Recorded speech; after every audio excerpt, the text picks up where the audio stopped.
यह कहानी है कलयुग की, ब्रह्मांडीय चक्र का चौथा और अंतिम युग। कहते हैं कि यह युग शुरू हुआ था 18 फरवरी 3102 ईसा पूर्व को। एक ऐसा युग जिसे शास्त्रों ने अंधकार, भ्रम और आध्यात्मिक पतन का समय बताया। और यही सवाल उठता है, क्या हम सिर्फ इस युग में जी ही नहीं रहे, बल्कि अपने ही हाथों से इसका अंत लिख रहे हैं? शास्त्र कहते हैं समय एक चक्र है, 4 युगों का चक्र। पहला था सत्ययुग, धर्म के 4 स्तंभों पर खड़ा, तप, शौच, दया और सत्य। लेकिन हर युग बीतने के साथ धर्म की एक एक टांग टूटती गई। और अब हम कलयुग में हैं, जहां धर्म एक आखिरी टांग सत्य पर टिका हुआ है। एक ऐसी टांग जो हर दिन डगमगाती रहती है। शास्त्र बताते हैं कि इस युग में झूठ चमकेगा, सत्य दब जाएगा और सत्ता का अर्थ धर्म नहीं, ताकत बन जाएगा। बस एक पल रुककर हमारे समय को देखिए। क्या यह सब आपको कहीं सुना सुनाया नहीं लगता? धन प्रतिष्ठा का आधार होगा, ऐसा ग्रंथों ने कहा था। आज वही हो रहा है। परिवार कमजोर होंगे, रिश्ते लेन देन जैसे लगेंगे, यह भी लिखा हुआ था।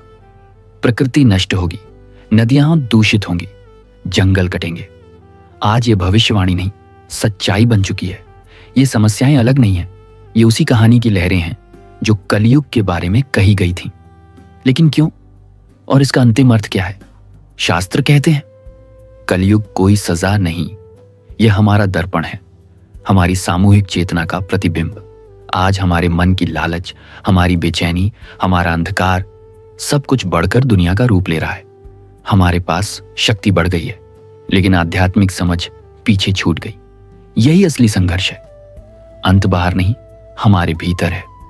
लेकिन यह कहानी सिर्फ अंधेरे की नहीं है। ग्रंथ कहते हैं इसी अंधकार में मुक्ति का द्वार सबसे ज्यादा खुला रहता है। सच्ची करुणा, सत्य, भक्ति की एक छोटी सी चिंगारी भी कलयुग में असाधारण शक्ति रखती है। आज चुनौती यही है, सच और दया को बचाए रखना, एक ऐसे समय में जो अक्सर इनके उलट को सम्मान देता है। हमारी दुनिया की अराजकता एक दर्पण है जिसमें हम खुद को देख रहे हैं। सवाल यह नहीं कि यह अंत का समय है या नहीं, सवाल यह है कि हम अपने समय का उपयोग कैसे करेंगे।